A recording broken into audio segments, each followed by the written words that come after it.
This is an exercise in which I think we've collectively engaged across the hemisphere.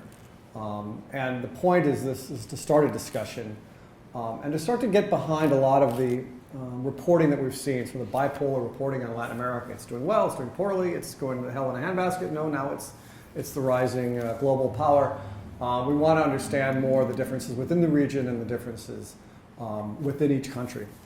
This discussion of the index would never have happened 20 years ago, nor would it happen 10 years ago. 20 years ago, we were talking about democracy and stability in Latin America, and 10 years ago, we were still talking about the macroeconomic environment. Most of the countries where we trumpet now as being sort of the economic successes, Brazil, Chile, Colombia, and Mexico, the levels of self-empowerment are the lowest across the region.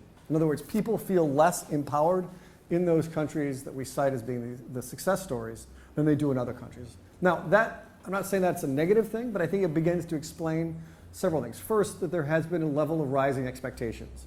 As these economies have grown, if people have gained access to news, media, consumer goods, they're finding many of their expectations when it comes to public services and government are not being met.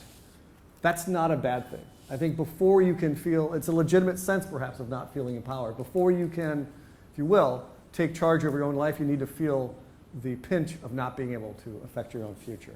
So I think it goes in Brazil, Chile, Colombia, Mexico. Again, not surprisingly, we've seen in Brazil the rise of the protest, Chile the student protest, Colombia less so, but Mexico also, of course, the Yo Soy 132 movement as well. That I think explains a lot of the sense of disenfranchisement. At the same time, the country is poised to take off. Because at the end of the day, if you don't have growth with social inclusion, you cannot have a stable democracy.